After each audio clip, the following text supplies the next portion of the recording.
नारायण नारायण। आज हम पढ़ रहे हैं धर्मसार भरत चतुर्थ प्रवचन। कैकेयी जी का चरित्र बड़ा दुरूह माना जाता रहा है।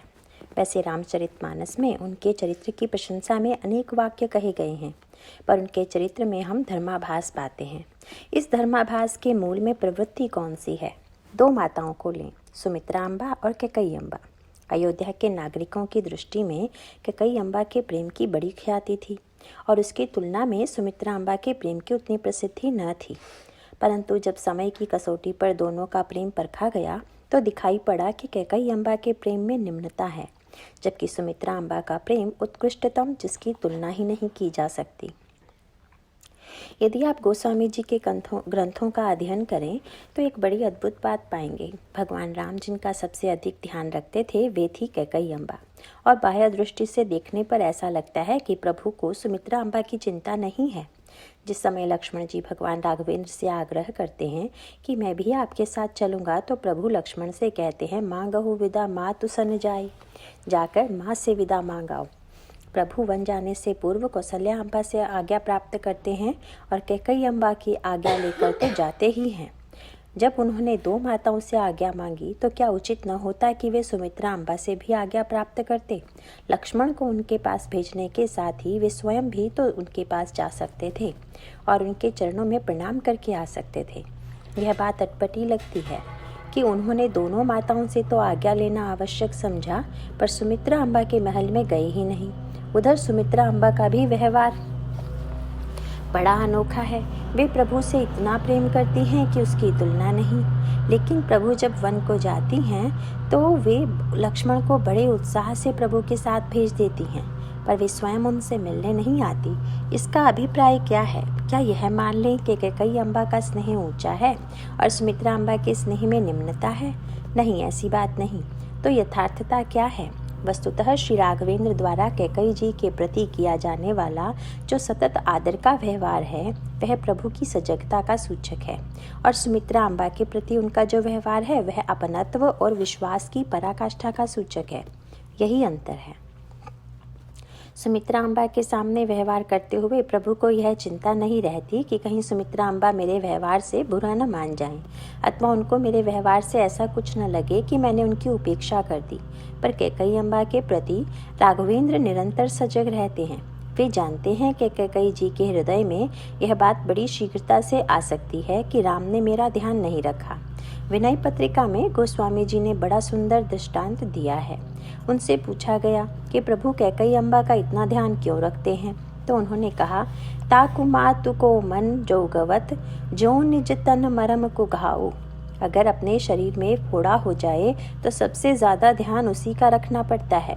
हमेशा चिंता लगी रहती है कि उस पर आघात न लग जाए। शरीर के दूसरे भागों में धक्का लगे तो कोई बात नहीं, पर जहाँ व्रण है वहाँ थोड़ा भी आघात बड़ी तीव्रता से अनुभव होता है। इस दृष्टि से भगवान श्री राघवेंद्र को कैकेयी अम्बा से व्यवहार करते समय निरंतर सजग रहना पड़ता है। इसके मूल में आध्यात्मिक दृष्टि क्या है? ज्ञान शक्तिश्च कौशल्या सुमित्रोपासनात्मिका, क्रिया शक्तिश्च कैकेयी वेदो दशरथो नृपः। कौशल्या अम्बा ज्ञानमयी है, सुमित्रा उपासनामयी और कैकेयी क्रियामयी। एक में विचार की प्रधानता है, दूसरे में भावना की और तीसरे में क्रिया की। यही तीनों का चरित्र है। भगवान श्री राम सबसे अधिक ध्यान किसका रखते हैं? क्रियामयी कैकेयी का। संसार के जितने भी क्रियावादी होते हैं वे व्यवहार को बड़ा महत्व देते हैं। सतत देखते रहते हैं कि अमुक ने मेरे प्रति कैसा व्यवहार किया। जो भावुक होते हैं उनकी दृष्टि में क्रिया का महत्व नहीं है, वहाँ भावना की विशेषता है। इसीलिए प्रभु को सुमित्रा अम्बा से व्यवहार करने में रंच मात्र भी चिंता नहीं होती। उनसे प्रभु का व्यवहार मानो प्रेम की पराकाष्ठा है। ठीक ऐसा ही व्यवहार भगवान का लक्ष्मण जी के प्रति है। उनके भी व्यवहार होते हुए प्रभु को कभी यह चिंता नहीं रही कि लक्ष्मण बुरा मान जाएंगे। तभी तो चित्रकूट में एक दिन प्रभु लक्ष्मण जी से कह उठते हैं, लखन तुम्हार सपत पितु आना, सुचि सुबंधु नहीं भरत समाना। लक्ष्मण, मैं तुम्हारी शपथ और पिताजी की सौगंध खाकर कहता हूँ कि भरत के समान पवित्र और उत्तम भाई संसार में नहीं है। यह किससे कह रहे हैं? भाई से ही। क्या लक्ष्मण जी कम अच्छे भाई हैं? क्या उन्होंने कम सेवा की है? क्या उनका त्याग कम है? पर भगवान उन्हीं से कहते हैं कि आज तक भरत के समान सुबंधु हुआ ही नहीं। क्या तात्पर्य है? इससे भरत जी की जितनी महिमा सिद्ध होती है, लक्ष्मण जी के प्रति उससे कम अपनत्व सिद्ध नहीं होता। श्री राघवेंद्र का लक्ष्मण जी पर बड़ा भरोसा है। वे जानते हैं कि लक्ष्मण जी यह सुनकर रूठेंगे नहीं। प्रभु तो बड़े व्यवहार पटु हैं। नीति प्रीति परमारथ स्वारथु, कौन राम सम जान जथारथु। पर नीति कुशल, व्यवहार कुशल होते हुए भी प्रभु के वचनों में गूढ़ता है। जब आप अपने मित्र से कहते हैं कि तुम मुझे प्राणों से भी बढ़कर प्रिय हो, तब उसका तात्पर्य क्या यह है कि आपको प्राण प्रिय नहीं? प्राण तो इतना प्रिय है कि यदि इस वाक्य को सुनकर वह छोड़कर जाने लगे तो लोग ऐसा कहना ही बंद कर दें। इसका अर्थ यही है कि प्राण के प्रति हमारे मन में इतनी अभिन्नता की अनुभूति है कि उसकी तुलना में हमें किसी को भी श्रेष्ठ करने में संकोच नहीं होता। लक्ष्मण जी के प्रति प्रभु की ऐसी अभिन्नता है कि वे कहने में जरा भी नहीं सकुचाए कि लक्ष्मण भरत के समान तो भाई भी नहीं हुआ। यही नहीं, जब प्रभु से हनुमान जी मिले, केवल 2 ही क्षणों का मिलन हुआ होगा। बस 2-4 वाक्यों मात्र का आदान प्रदान हुआ होगा कि प्रभु हनुमान जी से कह उठते हैं, सुनु कपि जिय मानसी जिय अंजनी ऊना, तय मम प्रिय लक्ष्मण ते दूना। हनुमान, तुम अपने मन में रंच मात्र भी दुख न मानना, तुम तो मुझे लक्ष्मण से भी दूने प्यारे हो। 2-4 वाक्यों का आदान प्रदान हुआ कि 14 वर्षों से निरंतर सेवा में लगे लक्ष्मण जी से हनुमान दूने प्यारे हो गए। पता नहीं प्रभु ने किस तराजू पर तोला होगा, पर विशेषता यही थी। दोनों प्रसंगों में आपको यह दिखाई देगा कि भगवान राघवेंद्र लक्ष्मण जी को अपने से इतना अभिन्न मानते हैं कि उनकी तुलना में किसी को भी श्रेष्ठ बताने में रंच मात्र भी नहीं हिचकते। कोई यदि आपको 1 गिलास जल पिला दे तो आप उसे धन्यवाद देंगे, कहेंगे आपने बड़ा कष्ट उठाया, धन्यवाद। अगर आपको प्यास बुझाने के लिए कुएं से बाल्टी में जल खींच कर निकालना पड़े तो क्या आप अपने हाथ को धन्यवाद देंगे कि आप धन्य हैं जो आपने इतना कष्ट उठाया? 1 गिलास लाने में जितना कष्ट है, 1 बाल्टी उठाने में उससे अधिक कष्ट है। पर हाथ के प्रति हमारा जो अपनत्व है, वह धन्यवाद देने की आवश्यकता का अनुभव नहीं करता। यही अपनत्व की पराकाष्ठा प्रभु की लक्ष्मण के प्रति है। प्रभु की यही बात भरत जी के प्रति भी है। बंदर खड़े थे, एक और भरत जी खड़े थे। गुरु वशिष्ठ से उनका परिचय देते हुए प्रभु कहते हैं, मम हित लागी जन्म इह हारे, भरत हुते मुहि अधिक प्यारे। ये बंदर मुझे भरत से भी अधिक प्यारे हैं। यहाँ प्रभु ने बंदर और भरत जी की तुलना कर दी। उन्हें भरत जी के प्रति इतना विश्वास है कि वे जानते हैं इससे भरत जी को तनिक भी क्षोभ नहीं होगा और बंदरों को प्रसन्नता होगी। इसी प्रकार भगवान श्री राघवेंद्र का सुमित्रा अम्बा के प्रति जो व्यवहार है, उसमें अपनत्व की पराकाष्ठा है, तथा कैकेयी अम्बा के प्रति जो व्यवहार है, उसमें इस बात का ध्यान है कि क्रियापरायण व्यक्ति के साथ कैसा व्यवहार किया जाए। प्रभु वनगमन के समय सुमित्रा अम्बा से मिलने क्यों नहीं गए? इसलिए नहीं कि उन्हें सुमित्रा अम्बा का ध्यान नहीं है, वरन इसलिए कि उनके मन में संकोच हुआ। जैसे ऋणी बिना ऋण चुकाए पुनः मांगने पहुंच जाए तो उसे संकोच होता है, वैसे ही प्रभु को लगा कि माँ के पास जाकर कैसे कहें कि तुम्हारे पुत्र को वन ले जाना है। वे जानते हैं कि माँ बड़ी उदार है, वे तुरंत कह देंगी ले जाओ, पर प्रभु को संकोच होता है, स्वयं नहीं जाते। लक्ष्मण जी से कहते हैं, जाओ माँ से आज्ञा मांगाओ। सुमित्रा अम्बा के प्रति प्रभु के स्नेह की कोई सीमा नहीं है। हम कह चुके हैं कि कैकेयी अम्बा क्रिया शक्ति हैं। इन्हीं को माध्यम बनाकर भगवान राम का वनगमन है। इनका अभिप्राय यह है कि क्रिया में ही त्रुटि आती है तथा क्रिया के द्वारा ही सृष्टि की लीला का विस्तार होता है। क्रिया जब भी होगी तो उसमें गुण और दोष का मिश्रण होगा ही। कैकेयी अम्बा के चरित्र में लोक कल्याण की दृष्टि से लीला का विस्तार होता है, पर साथ ही क्रिया का जो दोष है वह भी उनके जीवन में परिलक्षित होता है। यह कैसे? गोस्वामी जी इसे इस प्रकार रखते हैं। प्रारंभ में ही मंथरा का नाम आता है। मंथरा और भरत मानस के 2 प्रतिद्वंदी पात्र हैं। मानस के सबसे बड़े संत हैं श्री भरत और सबसे बड़ी असंत है मंथरा। एक ही नगर में सबसे बड़े संत और असंत दोनों रह रहे हैं। मानस में 3 नगर हैं, लंका, अयोध्या और मिथिला। लंका में असंत ही असंत हैं, सिवा 1-2 को छोड़कर। मिथिला में संत ही संत हैं, कोई असंत नहीं। और अयोध्या में संत भी हैं एवं असंत भी। लंका देह नगर है और मिथिला विदेह नगर। अयोध्या देहाधिकार नगर है। गोस्वामी जी जनकपुरी के संबंध में लिखते हैं, पुर नर नारी सुभग सुचि संता, धर्मशील ज्ञानी गुणवंता। नगर के स्त्री पुरुष सुंदर पवित्र साधु स्वभाव वाले धर्मात्मा ज्ञानी और गुणवान हैं। पर अयोध्या की बात भिन्न है।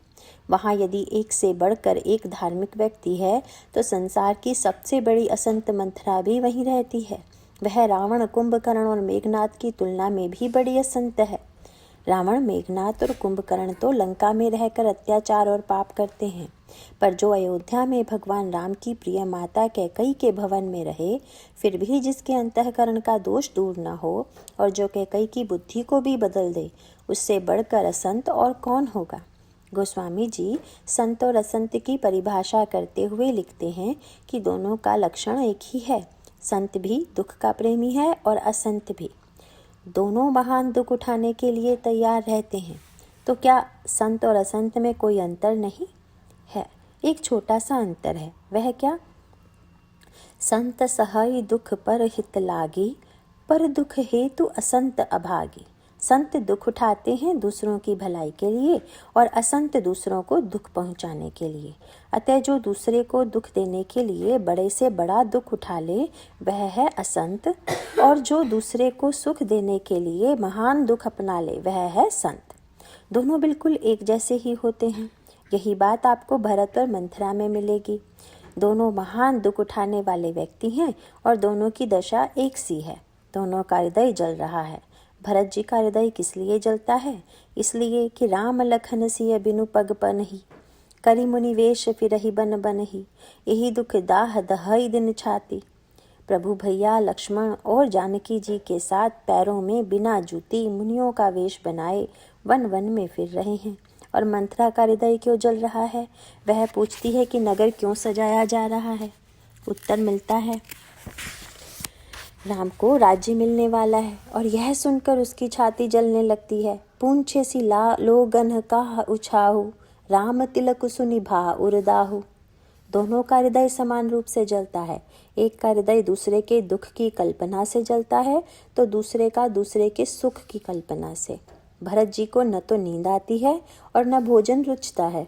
वे कहते हैं, भूख न बासर नींद न राती। और मंथरा की भी यही दशा है। वह कैकई से कहती है, जब ते कुमत सुना मैं स्वामिनी, भूख न बासर नींद न जामिनी। भरत जी बड़े सुंदर कथावाचक हैं। वे बड़ी सुंदर कथा सुनाते हैं। भरतहु मातु सकल समुझाई, कही पुराण श्रुति कथा सुहाई। मंथरा भी बढ़िया कथा सुनाती है। कहती है, कही सी कथा सत सवती कहे, जही विधि बाढ़ विरोधु। और अंत में कथा की पराकाष्ठा करते हुए कहती है, कद्रु बिनत ही दीन दुखु, तुम्हि कौशिला देव, भरत बंदी ग्रह से ही, लखनु राम के नेव। तभी तो गोस्वामी जी श्री भरत और मंथरा दोनों को बिल्कुल एक जैसी उपाधि देते हैं। भरत क्या हैं? भक्त शिरोमणि, राम भगत पर हित निरत, पर दुख दुखी दयाल, भगत शिरोमणि भरत ते, जनी डर पहु सुरपाल। और मंथरा क्या है? कुटिल शिरोमणि, कोटि कुटिल मणि गुरु पढ़ाई। मणि तो दोनों में बराबर ही है, पर जहाँ संत में भक्ति की मणि है वहीं असंत में कुटिलता का। गोस्वामी जी का अभिप्राय यह है कि भगवान राम के साक्षात ईश्वर के अयोध्या में विद्यमान होने के बावजूद राम राज्य नहीं बन पाया। ऐसा क्यों? उस समय सब तो थे, पर परम संत भरत नहीं थे। भगवान ने मानो यह कहा कि यहाँ रहकर मैं क्या करूँगा। असंतत्व का विष तो संतत्व के द्वारा मिटता है, मेरे द्वारा नहीं। यदि मेरे द्वारा मिटता होता तो मैं तो प्रत्येक व्यक्ति के हृदय में बैठा हुआ हूँ, पर आज तक मैं उसे नहीं मिटा पाया। यह तो संत की महिमा है कि वह इस विषय को मिटाने में समर्थ है। भरत को राज्याभिषेक के लिए बुलाया क्यों नहीं गया? इसके पीछे चाहे जो कारण रहा हो, चाहे श्री भरत पर विश्वास न हो, चाहे उनकी माता का अविश्वास करके उन्हें न बुलाया गया हो, पर यह तो स्पष्ट है कि भरत को नहीं बुलाया गया। इसका अभिप्राय यह है कि संत पर भरोसा नहीं किया गया। और परिणाम क्या हुआ? संत के प्रति जब विश्वास का अभाव हुआ तो असंत ने अपने प्रति विश्वास पैदा कर लिया। और इस प्रकार एक अनर्थ खड़ा कर दिया। हमें सर्वत्र ही यह संकेत प्राप्त होता है। श्री किशोरी जी का हरण क्यों हुआ? उन्हें लक्ष्मण जी पर अविश्वास हो गया और जब वास्तविक संत पर संदेह हुआ तो नकली साधु ने आकर ठग लिया। रावण है नकली साधु और लक्ष्मण जी हैं असली साधु। ये दोनों प्रतिद्वंद्वी के रूप में सदा ही विद्यमान रहते हैं। बिना विश्वास के संसार में कोई रह नहीं सकता। जो कहते हैं कि हम तो प्रत्येक बात को बुद्धि से तोलते हैं, वे व्यर्थ की बात करते हैं। विश्वास तो सभी के जीवन में होता है। कोई संत पर विश्वास करता है तो कोई असंत पर, और किसी को अपनी बुद्धि पर विश्वास होता है। श्री भरत के न आने का परिणाम यह होता है कि मंथरा बड़ी विलक्षण पद्धति से अपना प्रभाव डाल देती है। 3 नारी पात्रों को माध्यम बनाकर भगवान राम के जीवन में मोड़ प्रारंभ होता है। भगवान राम जब मुनि विश्वामित्र के साथ प्रथम यात्रा करते हैं तो ताड़का सामने आती है। वे जब दूसरी बार वन को जाते हैं तो मंथरा कारण बनती है और तीसरी बार रावण के साथ संघर्ष में सुपर्णखा कारण बनती है। यह ताड़का है क्रोध की वृत्ति, मंथरा है लोभ की वृत्ति और सुपर्णखा है काम की वृत्ति। इन तीनों के द्वारा भगवान राम की लीला का अध्याय प्रारंभ होता है और प्रभु तीनों पर विजय प्राप्त करते हैं। मंथरा देखती है कि नगर सजाया जा रहा है। लोभी को दूसरे की उन्नति देख बड़ा दुख होता है। मंथरा विचार करती है, अब मैं क्या करूं? यह मंथरा धीमी चाल से चलती है और कब किसके हृदय में जा बैठती है पता नहीं चल पाता। और यह है कुबड़ी। सामने से इसमें कोई दोष नहीं दिखाई देता, पर पीछे से देखें तो पता चलता है कि इनमें कितना टेढ़ापन है। लोभ की बुराई सामने से नहीं दिखाई देती। अगर कोई पीछे से इसके अंतरंग को पहचान ले तो वह इसके टेढ़ेपन को देख सकता है। यह विचित्र बात है कि कैकेयी भगवान राम से भी प्रेम करती है और साथ ही उनका अपनी दासी मंथरा के प्रति भी प्रेम है। दासी पितृगृह से प्राप्त हुई है। महाराज कैकेयी ने विवाह के उपहार के रूप में एक दासी को साथ में भेजा है। कहाँ परम सुंदरी कैकेयी और कहाँ ऐसी कुरूप दासी। लगता है कैकेयी के अंतःकरण में कहीं ना कहीं कुरूपता के प्रति प्रेम विद्यमान है। ऐसे भी लोग सफाई पसंद होते हैं जो पूरे कमरे में तो झाड़ू लगाएंगे, पर झाड़ू लगाकर कूड़ा करकट को दरी के नीचे दबा देंगे, दरी से ढक देंगे। इसका अर्थ यह है कि उन्हें कूड़े से घृणा नहीं है, घृणा कूड़े के दिखाई देने से है। गंदगी नीचे ढकी रहे तो कोई बात नहीं, पर वह बाहर दिखाई न दे। जब कैकेयी परम सौंदर्यमयी होकर इस कुरूपा दासी को साथ ले आती हैं तो इससे यही लगता है कि उनके मन में इस कुरूपता की वृत्ति के पीछे कहीं ना कहीं एक आकर्षण विद्यमान है, जिसका संकेत आगे चलकर मिलता है। जब मंथरा लंबी लंबी सांस भरते और मुंह बनाए कैकेयी के भवन में आती है और उसे इस प्रकार देख कैकेयी जी को हंसी आ जाती है और एक वाक्य कह उठती हैं, दीन लखन सिख असमन मोरे। क्यों, क्या लक्ष्मण ने कोई शिक्षा दी? इसका तात्पर्य क्या? यही कि लक्ष्मण जी इस मंथरा से सदा सावधान रहते थे। वे जानते थे कि यह अनर्थ कारिणी है। माँ की प्रिय होने के कारण इसे हटाना तो कठिन था, पर वे सदैव सजग रहते हैं कि कोई अनर्थ न कर बैठे। जब कभी मंथरा कुछ इधर उधर करने की चेष्टा करती तो लक्ष्मण जी उस पर शासन भी करते। इसीलिए उसका उतरा हुआ चेहरा देख कैकेयी को लगा कि जरूर लक्ष्मण ने डांट फटकार की होगी, पर मंथरा कोई साधारण शक्ति नहीं है। उसका व्यक्तित्व कोई साधारण नहीं। उसने ऐसा फूट डाला कि कैकेयी जी की सारी उदारता समाप्त हो गई और जो राम के प्रति अपने प्रेम के लिए सर्व प्रसिद्ध थी, उनका दूसरा ही रूप प्रकट कर दिया। जब कैकेयी ने पूछा, क्यों तुम्हारी ऐसी दशा क्यों है? क्या लक्ष्मण ने तुम्हें शिक्षा दी? तो लंबी सांसें भरकर मंथरा बोली, ठीक है, मुझे तो सभी लोग शिक्षा ही दिया करते हैं। मेरे जीवन में कोई विशेषता तो है नहीं, चाहे जो मुझे शिक्षा दे ले। कैकेयी जी घबराकर पूछती हैं, सभय रानी कह सिकिन कुशल राम महिपालू।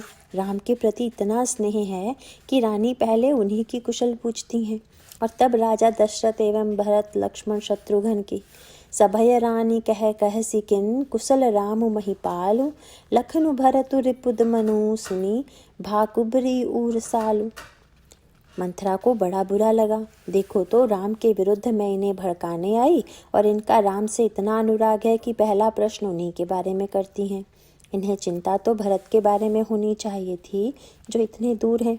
मंथरा पूछती है कि क्या तुम्हें समाचार नहीं मिला? किस बात का? इसका कि महाराज दशरथ ने विचार किया है कि कल राघवेंद्र को युवराज पद देंगे। यह सुनकर कैकई पर विलक्षण प्रतिक्रिया हुई। उन्होंने अत्यंत प्रसन्न होकर कहा, यह समाचार सच है क्या? मुझे विश्वास नहीं हो पा रहा है। ऐसा मांगलिक और प्रिय समाचार मुझे दिया ही नहीं गया। अगर यह सही है तो मंथरा, मैं तुम पर प्रसन्न हूँ। आज तुम्हें मुझसे जो मांगना हो मांग लो। राम तिलकु जो साँचहु काली, देव मांगू मन भावत आली। अब सोचिए, मंथरा से उन्होंने पहले भगवान राम की कुशलता पूछी, फिर उनके युवराज पद पर अभिषिक्त होने का समाचार को सुन इतनी प्रसन्नता प्रकट की कि मंथरा को मनचाहा वरदान मांग लेने को कहा। मंथरा को लगा कि इतना उत्कृष्ट प्रेम, ऐसा अद्भुत भाव कैसे मिटेगा, पर वह घबराई नहीं, उसने हार नहीं मानी। वह बड़ी ही चतुर थी। कैकई की इन बातों को सुनकर उसने सोचा, नहीं, अभी ज़रा और गहराई में देखना चाहिए। भवन तो बड़ा ऊंचा लग रहा है, पर उसकी नींव कितनी गहरी है यह देखना चाहिए।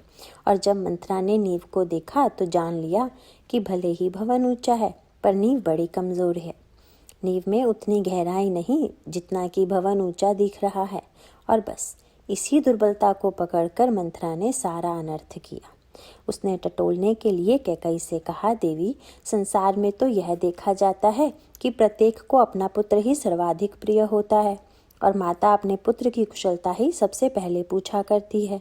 पर आपकी उदारता तो आश्चर्यमय है, जो आप पराये पुत्र से इतना प्रेम करती हैं कि उसकी कुशल पहले पूछ बैठी। कैकई ने कहा, मंथरा, तुम सही कहती हो।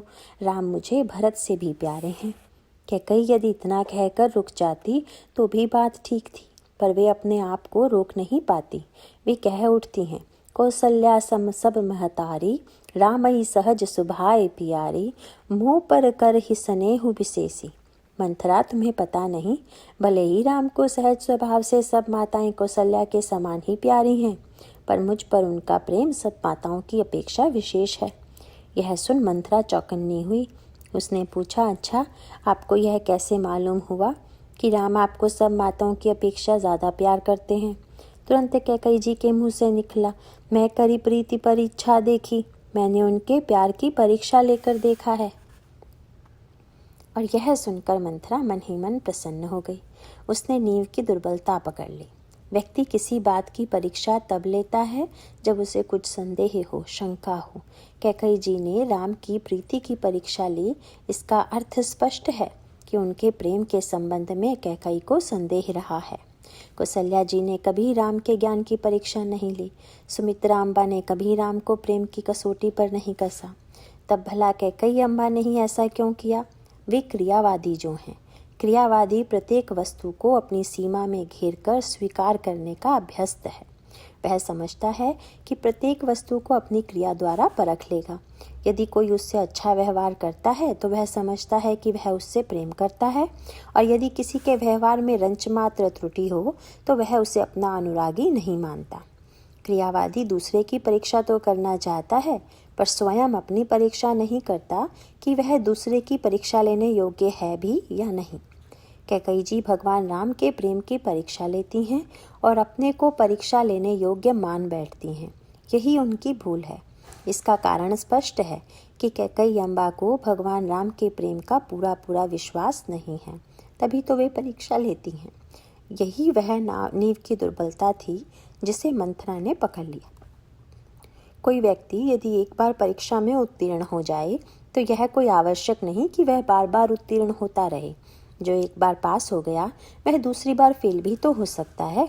मंथरा ने मन में कहा, ठीक है, यदि कभी राम तुम्हारी परीक्षा में पास हुए हैं तो मैं उन्हें फेल करके भी दिखाऊंगी। और वह चतुराई से अपनी बात कैकई जी के सामने रखती हैं। प्रिय सिय राम कहा तुम रानी, राम ही तुम प्रिय सो फुरी बानी, रहा प्रथम अब ते दिन बीते, समऊ फिरे रिपु हो ही प्रीते। रानी, तुमने जो कहा कि मुझे सीता राम प्रिय हैं और अब राम को तुम प्रिय हो, सो यह बात सच्ची है, परंतु यह बात पहले थी। वे दिन अब बीत गए। समय फिर जाने पर मित्र भी शत्रु हो जाता है। पर कैकई को सहसा इस बात का विश्वास नहीं होता। वे श्री राम के प्रति अपने प्रेम में इतने आश्वस्त हैं कि उन्हें पहले मंथरा की बात नहीं सुनाती। फिर वे मंथरा का तिरस्कार भी करती हैं, पर मंथरा चतुराई से कैकई की दूसरी भूल भी पकड़ लेती है। श्री राम के प्रति अपने प्रेम का वर्णन करते हुए कैकई जी ने कहा था, प्राण ते अधिक राम प्रिय मोरे। राम मुझे प्राणों से बढ़कर प्रिय हैं। साथ ही उन्होंने यह भी कहा था, जो विधि जन्म देई करी छोहु, होहु राम सिय पुत पुतोहु। जो विधाता कृपा करके जन्म दे तो उस अगले जन्म में राम मेरे पुत्र बने और सीता मेरी बहू। यह चौपाई पढ़ लोग कहा करते हैं कि कैकई जी की भावना बड़ी उच्च थी। यह सही नहीं है। भावना ऊंची दिखाई तो देती है पर है नहीं। यहाँ कैकई जी के प्रेम की कमी ही परिलक्षित होती है। उनका यह कहना उनकी दूसरी भूल है कि ब्रह्मा जी कृपा करके अगले जन्म में राम को मेरा बेटा बनाए और सीता को मेरी बहू। क्या यही भावना की ऊंचाई है? कैकई जी की सबसे बड़ी कमी यही है। एक और तो वे कहती हैं कि राम को प्राणों से भी अधिक चाहती हूँ, और दूसरी ओर उनके मन में यह दुख भी छिपा है कि मैं चाहे राम को जितना अधिक चाहूँ और चाहे राम मुझे कौशल्या जी से भी अधिक चाहें, पर संसार के लोग राम को कौशल्या जी का ही पुत्र कहेंगे, मेरा नहीं। मंथरा कैकई के इस ममत्व रोग रूपी दूसरी भूल को भी पकड़ लेती है और समझ लेती है कि कैकई को अब अपने वश में करना कोई कठिन काम नहीं है। और उसके बाद मंथरा ने कैकई जी को जो पाठ पढ़ाया वह भगवान राम के वनगमन का कारण बनता है, जिसके फलस्वरूप महाराज दशरथ चाहते हुए भी अयोध्या में राम राज्य की स्थापना नहीं कर पाते। गोस्वामी जी ने जहाँ ज्ञान दीपक का वर्णन किया है वहाँ यह बताया है कि ममता का नाश सबसे अंत में होता है। वे लिखते हैं, सात्विक श्रद्धा धेनु सुहाई, जो हरि कृपा हृदय बस आई। जप तप व्रत जम नियम अपारा, जे श्रुति कह शुभ धर्म अचारा। तेई तृण हरित चरय सब जब गाई, भाव बच्छ शिशुपाय पेहाई। नोय निवृत्ति पात्र विश्वासा, निर्मल मन अहीर निज दासा। परम धर्ममय पय दुहि भाई, अबटई अनल अकाम बनाई। तोष मरुत तब क्षमा जुड़ावे, द्विति सम जावनु देई जमावे। मुदिता मथई विचार मथानी, दम आधार रजु सत्य सुबानी। तब मथि काढ़ी लेई नवनीता, विमल विराग सुभग सुपुनीता। सर्वप्रथम आवश्यक है कि प्रभु की कृपा से श्रद्धा रूपी गौ हृदय में आए। फिर जप तप व्रत नियम आदि शुभ आचरण रूपी तृणों को वह गो चरे। आस्तिकता रूपी बछड़े को पाकर पहनावे। फिर अपना निर्मल मन रूपी ग्वाला उसे निवृत्ति रूपी नोई से बांध विश्वास रूपी पात्र ले उससे धर्म रूपी दूध निकाले। उस दूध को निष्कामता की अग्नि में औटाया जाए और क्षमा संतोष रूपी वायु से ठंडा किया जाए। फिर धैर्य और शम रूपी जामन डालकर वह दूध जमाया जाए और तब मुदिता रूपी बर्तन में उसे रखकर तत्व की मथानी लेकर दम रूपी खंबे का आधार बनाकर सुंदर वाणी रूपी रस्सी के सहारे मथा जाए। तब कहीं जाकर निर्मल पवित्र वैराग्य रूपी मक्खन प्राप्त होता है। किसी ने गोस्वामी जी से पूछ दिया, बड़ा कठिन उपाय बतलाया महाराज आपने, बड़े परिश्रम के बाद मक्खन निकलवाया है, अब तो कुछ नहीं करना है ना। गोस्वामी जी ने कहा, वैराग्य रूपी मक्खन तो सुंदर निकला है, पर उसमें ममता रूपी मल अभी रह गया है। भले बाहरी मल ना हो, पर उसमें दही की खटास अभी विद्यमान है। उसे दूर करने के लिए मक्खन को आग में पकाना पड़ेगा, तब कहीं जाकर ममता रूपी मल दूर होगा। जोग अगिन करी प्रगट तब, कर्म शुभाशुभ लाई। बुद्धि सिरावय ज्ञान घृत, ममता मल जर जाए। इतनी साधना के पश्चात तो वैराग्य की प्राप्ति हुई, फिर भी ममता रूपी मल अवशिष्ट रह ही गया। कितना कठिन है इस ममता का परित्याग। सूरदास ने भी तो कहा है, ममता तू न गई मोरे मनते। ममता का दूर होना कोई साधारण बात नहीं है। मक्खन में जिस प्रकार खटास विद्यमान रहती है, वैराग्य की प्राप्ति के बाद भी वह ममता रूपी खटास जाती नहीं। मैं और मेरेपन का संस्कार भले दिखाई न दे, पर सूक्ष्म रूप से अंतःकरण में बना ही रहता है। कैकई जी के अंतःकरण में यही ममता विद्यमान थी कि राम मुझसे चाहे जितना भी प्रेम क्यों न करें, ये मेरे अपने तो हैं नहीं, पराए ही हैं। कौशल्या, कैकई और सुमित्रा अम्बा में बड़ा अंतर है। कौशल्या अम्बा ज्ञानमयी हैं। जब उन्हें राघवेंद्र के वनगमन का समाचार मिला तो वे व्याकुल हो उठी। उन्होंने राम से कहा, राघवेंद्र, तुमने मेरे गर्भ से जन्म लेकर बड़ी भूल कर दी। तुम्हें इस संसार में आना ही था तो कैकई के गर्भ से जन्म लेते, तब तुम्हें इतना कष्ट नहीं उठाना पड़ता। भगवान राम कैकई जी के गर्भ से जन्म लें, इसमें कौशल्या जी को कोई आपत्ति नहीं। उन्हें श्री राम और भरत में कोई भेद नहीं दिखता। यह ज्ञान का समत्व का स्वभाव है। पर कैकई जी की दृष्टि क्या है? यह है कि राम मेरे पुत्र हों। संसार के लोग कहें कि मैं राम की माँ हूँ। और सुमित्रा अम्बा का प्रेम तो सबसे महान है, अद्वितीय है। उनके प्रेम में कहीं भी न्यूनता नहीं। प्रभु जब वन जाने को प्रस्तुत हुए तो लक्ष्मण जी से कहा, लक्ष्मण, जाकर माँ से आज्ञा प्राप्त कर लो। प्रभु ने सोचा कि लक्ष्मण तो महान प्रेमी है ही, पर इसे भी पता लग जाए कि जिन्हें यह छोड़कर जा रहा है वे कहीं बढ़कर प्रेमी हैं। लक्ष्मण ने कह दिया था ना, गुरु पितु मातु न जानऊ काहू। प्रभु ने मानो कहा कि तुम्हें गुरु और पिता से तो आज्ञा लेने नहीं कहेंगे, पर हाँ, माँ से ज़रूर मिलाओ। जब लक्ष्मण जी सुमित्रा अम्बा के पास पहुँचे तो माता को मालूम नहीं हुआ था कि राम वन को जा रहे हैं।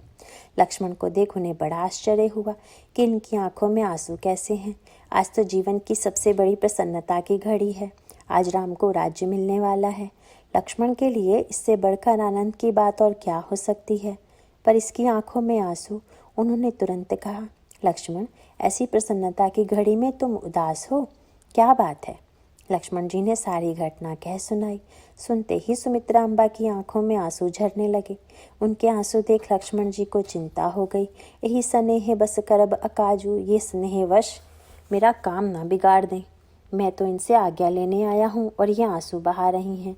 ये तो ममता के आंसू हैं, कहीं मुझे बांध ना लें। पर सुमित्रा अम्बा कम न थी। अगर लक्ष्मण जी ममत्वहीन थे तो सुमित्रा अम्बा परम वैराग्यमयी थी।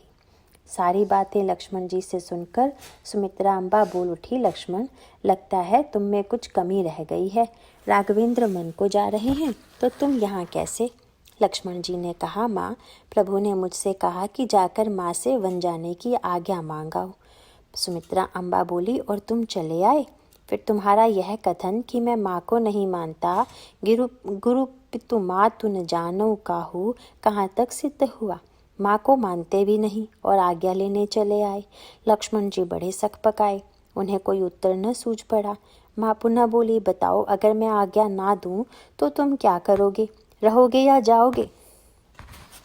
यदि तुम पहले ही निश्चय कर चुके हो कि आज्ञा मिले या ना मिले मुझे तो जाना ही है, तब फिर तुम्हारे यहाँ आने का कोई अर्थ नहीं रह जाता। और यदि बोलो कि अगर आप आज्ञा नहीं देंगी तो मैं रुक जाऊँगा, तब तुम्हारा यह कहना ठीक नहीं कि मैं माँ को नहीं मानता। दोनों में से एक ही बात ठीक हो सकती है ना? लक्ष्मण जी निरुत्तर हो गए। उन्हें पहली बार यह अनुभव हुआ कि मेरी भक्ति साधना में अभी भी कुछ कमी है। एक कथा आती है रांका बांका दंपति की, जिनके बारे में कहा जाता है कि पति पत्नी दोनों ही परम वैराग्यवान थे। जीवन में भोग की तनिक भी आकांक्षा नहीं थी। जंगल से लकड़ी काटकर किसी प्रकार जीविका चलाते। एक दिन पति रांका को रास्ते में हीरा मिल गया। उन्हें चिंता हो आई कि कहीं बांका के मन में हीरा देख लोभ ना आ जाए। वे तुरंत मिट्टी खोदकर उससे हीरे को ढकने लगे। इतने में बांका आ पहुंची। पति को मिट्टी ढकते देख पूछ उठी, यह क्या कर रहे हो? अब रांका असत्य कैसे बोले? कहना पड़ा, रास्ते में हीरा पड़ा मिला, मैंने सोचा कि कहीं तुम्हारे मन में लोभ ना आ जाए, इसीलिए इसे ढक रहा हूँ। तुरंत बांका ने कहा, अरे हीरा भी आखिर मिट्टी ही है, मिट्टी को मिट्टी से ढक रहे हैं, अभी भी हीरे का मूल्य आपके मन में बना हुआ है। रांका ने स्वीकार किया, हाँ, सचमुच में मेरे अंदर यह वृत्ति विद्यमान थी कि हीरा मूल्यवान होता है। भले ही मैं हीरे का त्याग कर रहा था, पर उसके मूल्य का भान मुझे भी बना ही हुआ था। तुमने मेरी आंखें खोल दी। रामचरितमानस में गोस्वामी जी ने लिखा है कि त्याग पूर्ण तभी होता है जब त्याग करने के पूर्व त्याग की जाने वाली वस्तु के प्रति महत्व बुद्धि का त्याग हो जाए। यदि कोई व्यक्ति लाख रुपयों का त्याग कर बाद में बार बार यह कहता फिरे कि मैंने लाख रुपए छोड़ दिए, तो इसका अभिप्राय यह होगा कि रुपयों के प्रति उसकी महत्व बुद्धि अभी भी विद्यमान है और इसीलिए यह भय बना रहेगा कि वह भले ही लाख रुपए छोड़ आया हो, पर करोड़ों का प्रलोभन मिलने पर वह पिघल भी सकता है। इसीलिए त्याग कैसा होना चाहिए, इस पर गोस्वामी जी लिखते हैं, सुमिरित राम ही तजहि जन तृण सम विषय विलास। रास्ता चलते हमारे पैरों के तले जाने कितने तिनके लगते हैं, पर क्या हम लोगों से कहते फिरते हैं कि हमने हजारों तिनकों का त्याग कर दिया। हमारे लिए तृण इतने उपेक्षित हैं कि उनका त्याग हमारे कोई अर्थ ही नहीं रखता। इसी प्रकार जब वस्तु को तृण स्वरूप समझकर उसका त्याग होगा तभी सही त्याग होगा। गोस्वामी जी एक और उदाहरण देते हैं, रमा विलास सुराम अनुरागी तजत बमन जिमि जन बड़ भागी। जैसे किसी को वनगमन हो जाता है तो अंदर का सारा खाया पदार्थ बाहर निकल आता है। जैसे किसी को वमन हो जाता है तो अंदर का साया खाया पदार्थ बाहर निकल आता है। अब यदि कोई व्यक्ति सबको यह दिखाता फिरे कि देखो मैंने सब बाहर निकाल दिया, त्याग कर दिया, तो उससे बढ़कर वज्र मूर्ख दूसरा कौन होगा। वमन होता है तो उसे ढको। इसी प्रकार जो सच्चे त्यागी हैं उनकी भावना यह रहती है कि हमने वस्तु का त्याग इसलिए किया कि वह त्यागने योग्य ही है, उसमें दिखाने की भावना नहीं रहती। इसीलिए सुमित्रा अम्बा कहती है, लक्ष्मण मुझे तुम्हारी भक्ति में न्यूनता दिखाई पड़ रही है। लक्ष्मण जी बोले, माँ मैं आखिर क्या करता, प्रभु की बात टाल देता। तुरंत माँ ने कहा, टालने की बात ही नहीं थी। राघवेंद्र ने जब कहा कि माँ से आज्ञा ले आओ, सो तुम्हें इतनी दूर आने की ज़रूरत ना थी। तुम्हारी माँ तो वहीं थी। तात तुम्हारी माँ तो वैदेही, पिता राम सब भांति सनेही। सुमित्रा अम्बा ने बड़ा सुंदर शब्द चुना। उन्होंने कहा तुम्हारी माता तो वैदेही है।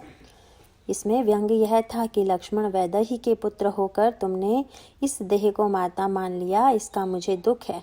फिर वैदेही तो विदेह की पुत्री है। भले ही उनका जन्म पृथ्वी से हुआ हो, पर विदेह ने उन्हें अपनी पुत्री माना, इसीलिए वे जानकी और वैदेही कहलाई। इसी प्रकार भले ही मैंने, जो कि पृथ्वी की भांति जड़ स्वरूप हूँ, तुम्हें जन्म दिया हो, पर तुम्हारी माता तो साक्षात चैतन्यमयी सीता हैं। उन वैदेही को छोड़कर तुम मेरे पास चले आए, बड़ी भूल कर दी तुमने। तुम्हें तो उन्हीं से आज्ञा ले लेनी थी। अब आप अंतर देखिए। कैकेयी जी के मन की वृत्ति यह है कि राम अच्छे हैं पर वे मेरे बने, और सुमित्रा अम्बा अपने पुत्र से कहती हैं, मुझे माँ मत जानो, तुम्हारी माँ वैदेही है। और आगे चलकर वे एक मीठी बात कहती हैं, पुत्रवती जुवती जग सोई, रघुपति भगत जासु सुत होई। लक्ष्मण तुम्हारे जैसा पुत्र पाकर मैं धन्य हो गई। यह कैसा विरोधाभास। एक और तो वे लक्ष्मण से कहती हैं, मुझे माँ मत जानो, तात तुम्हारी माँ तो वैदेही। दूसरी ओर कहती हैं, मैं तुम्हें पुत्र रूप में पाकर धन्य हो गई। यह कैसी बात। सुमित्रा अम्बा ने इसके द्वारा धर्मसार और भक्तिसार दोनों की व्याख्या कर दी। उन्होंने लक्ष्मण जी से कहा, लक्ष्मण हमारी तुम्हारी नियति अलग अलग है। तुम्हारा कल्याण इसमें है कि तुम वैदेही को माता मानो, मुझे माता न मानो, और मेरा कल्याण इसमें है कि मैं तुमको अपना पुत्र जानूं। तुमने अगर मुझे अपनी माता मान लिया तो मैं तुम्हारे लिए व्यवधान स्वरूप बन जाऊंगी। मेरी आज्ञा का उल्लंघन करना तुम्हारे लिए कठिन हो जाएगा, और तुमसे नाता जोड़ने पर मुझे यह सोचकर सुख मिलेगा कि एक भक्त मेरा पुत्र है। इस नाते फिर भगवान से मेरा नाता जुड़ जाएगा। सुमित्रा अम्बा कहती हैं, भूरि भाग भाजनु भयऊ, मोहि समेत बलि जाऊ, जो तुमरे मन छाड़ी छलू, कीन राम पद ठाऊ। हे पुत्र, मैं तुम्हारी बलिहारी जाती हूँ। तुम्हारे साथ अपने को भी परम सौभाग्य की पात्र मानती हूँ, क्योंकि तुम्हारे मन ने सब छल छोड़ श्री राम के चरणों में स्थान प्राप्त किया है। मित्रांबा का तात्पर्य यह था कि यदि कोई वस्तु किसी पात्र में रखी गई हो तो वह वस्तु पात्र की नहीं हो जाती। पात्र की विशिष्टता मात्र इतनी है कि उसने वस्तु को अपने में स्थान दिया है। मुझे यह सोचकर प्रसन्नता है कि मैंने तुम्हें अपने में एक पात्र की भांति रखने का सौभाग्य प्राप्त किया है। वस्तुतः मैं तुम्हारी माँ नहीं हूँ, तुम्हारी माँ तो जानकी है। मैं भले तुम्हें याद करती रहूं, पर तुम मुझे भुला देना, और हुआ भी यही। लक्ष्मण जी ने ऐसी निष्ठा से माँ के इस आदेश का पालन किया कि छिनु छिनु लखी सिय राम पद, जानि आप ऊपर नेहु, करत न सपने हु लखन चितु, बंधु मातु पितु गेहु। सपने में भी किसी की याद न रही, न भाई की, न माँ की और न पिता की ही। उनकी दृष्टि सदा श्री सीता जी और भगवान राम के चरणों में ही रही। सुमित्रा अम्बा ने जब यह कहा था कि वैदेही तुम्हारी माता है, तो उनका संकेत यह था कि लक्ष्मण, देह को माता मानने से हानि ही हानि है। देह की तो एक दिन मृत्यु हो जाएगी और तब मातृ स्नेह से वंचित रह जाना पड़ेगा। पर वैदेही जैसी माता मिलने पर न तो देह के नष्ट होने का भय होगा और न वात्सल्य रस से च्युत होने का। उन्होंने जब यह कहा कि राम जैसे स्नेही तुम्हारे पिता हैं, तो अर्थ यह था कि एक तुम्हारे पिता दशरथ हैं जिन्होंने राम का पुत्र का परित्याग कर दिया, पर राम ऐसे पिता हैं जो पुत्र का जीव का कभी परित्याग नहीं करते। ऐसे पिता को प्राप्त कर अन्य किसी को पिता मानने की आवश्यकता नहीं। और सचमुच में लक्ष्मण जी इन माता पिता की सेवा में रम गए और उन्हें किसी का स्मरण नहीं रहा। इस प्रसंग में मुझे गीतावली की एक बात याद आती है। एक दिन भगवान राम और जानकी जी बैठे हुए थे। सामने लताओं और वृक्षों के द्वारा एक सुंदर मंडप सा निर्मित हो गया था। इस सुंदर दृश्य को देख भगवान ने कहा, सीते देखो कितना भाग्यशाली यह वृक्ष जिसे लता ने अपनी प्रेम भरी भुजाओं से चारों ओर से वेष्टित कर रखा है। ऐसी प्रेममयी लता को पाकर वृक्ष धन्य हो गया है। श्री जानकी जी ने कहा, प्रभु, पर मैं ऐसा नहीं मानती। मुझे तो लगता है कि सौभाग्यशालिनी तो लता है। अगर वृक्ष ने उसे आश्रय न दिया होता तो न जाने वह कहाँ पड़ी होती। यह तो वृक्ष की कृपा है जिसने लता को अपनी भुजाओं का आश्रय दे ऊपर उठा लिया है। इस प्रकार प्रेमपूर्ण तर्क वितर्क चलता रहा। वास्तव में लता और वृक्ष तो प्रतीक थे। भगवान राम का तात्पर्य यह था कि सीते तुम्हारा प्रेम पाकर मैं धन्य हो गया, परम भाग्यशाली हो गया। और जानकी जी का कथन यह था कि प्रभु, भाग्यशालिनी तो मैं हूँ जिसे आपने अपनी भुजाओं का आश्रय दे धन्य बना दिया है। आपका मेरे प्रति कितना स्नेह है, आप मेरा कितना ध्यान रखते हैं। अब निर्णय कौन करे कि कौन सही है। इसके लिए तो ऐसा व्यक्ति चाहिए जो दोनों का विश्वास पात्र हो।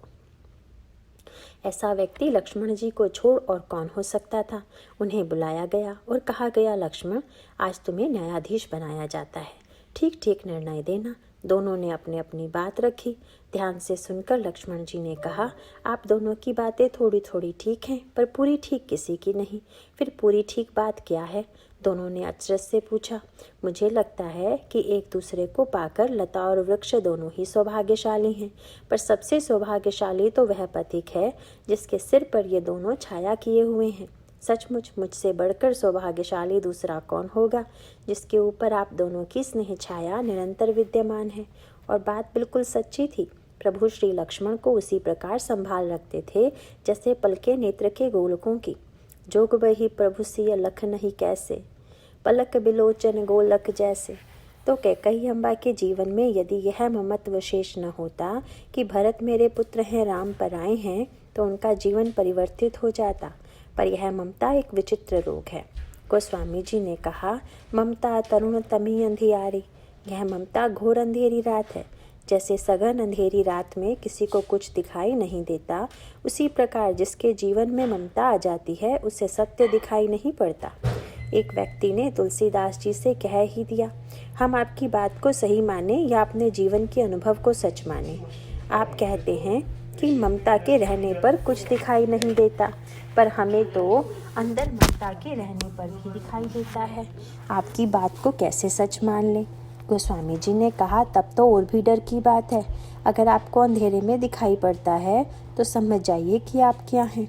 ममता तरुण तमी अंधियारी, राग द्वेष उलूक सुखकारी। जिसे आप दिखाई देना कह रहे हैं वह आप नहीं देख रहे हैं, वह तो आपके भीतर के राग द्वेष रूपी उलूक देख रहे हैं। ऐसी राग द्वेष रूपी उलुओं को ही सुख दे सकती है। यह ममता सहजता से दूर होने वाली नहीं। महाभारत की कथा में हम यही बात पाते हैं। धृतराष्ट्र अंधे थे, नेत्र से अंधे तो थे ही, विचार से भी अंधे थे। उन्हें सत्य नहीं दिख पड़ा। उनकी पत्नी गांधारी परम पतिव्रता थी, ऐसी पतिव्रता कि जब विवाहित होकर आई तो अपने पति को अंधा देख उन्होंने अपनी आँखों पर भी पट्टी बांध ली। धर्म की दृष्टि से देखने पर लगता है कि उन्होंने पातिव्रत धर्म का निर्वाह किया। जिस सुख से पति वंचित थे उन्होंने स्वयं को उससे वंचित कर लिया। पर अगर धर्मसार की दृष्टि से देखें तो लगता है उन्होंने उचित नहीं किया। धर्मसार की दृष्टि से वे देखती तो उन्हें लगता कि ठीक है, पति अंधा है, पर मैं अपनी आंखें खुली रखूंगी। पति अगर देखने में असमर्थ है तो मैं अपनी आँखों से देखकर उन्हें मार्ग दिखाऊंगी। यह थी धर्मसार की दृष्टि, जिसे गांधारी ने त्याग दिया और आँखों पर पट्टी चढ़ा ली, और ऐसी पट्टी चढ़ाई कि भगवान को भी नहीं पहचान पाई। उन्हें भी शाप दे दिया। महाभारत युद्ध हो चुका था। भगवान कृष्ण कहीं से आ रहे थे। रास्ते में एक ऋषि का आश्रम पड़ा। प्रभु मुनि से यथोचित शिष्टाचार पूर्वक मिले और मुनि ने उनसे कुशल समाचार पूछा। मुनि अपनी समाधि में ऐसे डूबे थे कि उन्हें महाभारत के युद्ध का पता ही न था। भगवान ने युद्ध का समाचार दिया और बताया कि किस प्रकार लाखों करोड़ों व्यक्ति मारे गए और बहुत थोड़े लोग ही बच रहे हैं। यह सुन महात्मा जी को बड़ा क्रोध आया। रोष में भरकर बोले, कृष्ण, तुम साक्षात भगवान हो। तुम चाहते तो लड़ाई रोक सकते थे। तुमने जानबूझकर लड़ाई होने दी। इतनी बड़ी हिंसा तुमने समाज में करवा दी। लाखों करोड़ों रूप का लोगों का अनाथ और बेसहारा कर दिया। जाओ, मैं तुम्हें शाप देता हूँ कि तुम्हारे परिवार के लोग भी तुम्हारे सामने इसी प्रकार लड़कट कर मर जाएंगे। भगवान ने जब यह शाप सुना तो उन्हें हंसी आ गई। मुनि को बड़ा आश्चर्य हुआ कि मैंने शाप दिया और भगवान हंस रहे हैं। मन में जरा भी क्षोभ नहीं। भगवान ने हंसते हुए कहा, महाराज, मैंने लड़ाई नहीं रोकी तो कम से कम आप तो उसे रोकते, पर आप शाप भी लड़ाई होने का ही दे रहे हैं। एक लड़ाई तो हो चुकी और आप शाप दे रहे हैं कि दूसरी लड़ाई और हो। अब आप इसी से समझ जाइए कि भावी कितनी बलवान है। उसके सामने कुछ नहीं चल सकता। जिसका आप विरोध कर रहे थे, आप उसी के होने में सहायक हो रहे हैं। गांधारी ने पातिव्रत धर्म का पालन करने के लिए नेत्रों पर पट्टी बांध ली, कभी न खोलने के लिए। पर एक ऐसा अवसर आया कि वे पट्टी खोलने को तैयार हो गई। महाभारत का युद्ध प्रारंभ होने के अवसर पर उन्होंने दुर्योधन को बुलाया और कहा, पुत्र, मैं चाहती हूँ कि तुम युद्ध में न हारो और न मारे जाओ। इसका मेरे पास एक उपाय है। मेरी आँखों में अद्वितीय शक्ति है। तुम मेरे सामने निर्वस्त्र होकर आओ। मैं एक बार तुम्हें देख लूँगी और तुम वज्र के हो जाओगे। तुम्हें कोई मार न सकेगा। गांधारी पट्टी खोलने को तैयार हो जाती है, पर उनकी आँखों पर पड़ा पर्दा नहीं खुलता। वह गांधारी जो विदुषी है, जिसने सारा इतिहास और पुराण पढ़ा है, वह समझ नहीं पाती कि जब आज तक कोई इस देह में अजर अमर नहीं हुआ तो मैं कैसे अपने पुत्र को अमर बना सकती हूँ। ममता के अंधत्व में उनका विवेक नष्ट हो जाता है। उन्हें धर्म अधर्म की पहचान नहीं रह जाती। उन्हें तो अपने पुत्र को बचाना है, भले ही वह अधर्म का मूर्तिमंत प्रतीक हो। इस प्रकार गांधारी का पातिव्रत धर्म अधर्म की अमरता के लिए प्रयास करता है। पर भगवान श्री कृष्ण तो धर्मसार के मर्मज्ञ हैं। वे सारी बातें जान लेते हैं, और जब दुर्योधन नग्न हो माँ के पास जाने के लिए प्रस्तुत होता है तो भगवान उसके सामने पहुँच जाते हैं। कहते हैं, कहाँ चले इस विचित्र वेश में। दुर्योधन बड़ी दुविधा में पड़ जाता है। फिर सारी बातें कह सुनाता है। भगवान भर्त्सना करते हुए कह उठते हैं, तुम्हें जरा भी लज्जा नहीं आती इस प्रकार नग्न होकर जाते हुए? अरे भले आदमी, तनिक सा वस्त्र तो पहन कर जाते। इतना शिष्टाचार तो होना ही चाहिए। लज्जित हो दुर्योधन कमर में एक कपड़ा लपेट लेता है, और जब गांधारी के पास पहुंचता है और गांधारी अपनी आंखों से पट्टी खोल देती है, दुर्योधन का सारा शरीर वज्र का हो जाता है। केवल कमर का वह भाग जिसे उसने कपड़े से ढक रखा था, ज्यों का त्यों रह जाता है, और इसी भाग में प्रहार खाकर वह मारा जाता है। इसका तात्पर्य यह है कि जब गांधारी जैसी पतिव्रता भी ममता के वशीभूत हो, अधर्म को अमर बनाने के लिए प्रयास करती है तो असफल होती है। भगवान मानो कह उठते हैं कि तुमने उसे अमर तो बनाया नहीं, उल्टे मृत्यु का केंद्र अवश्य निश्चित कर दिया।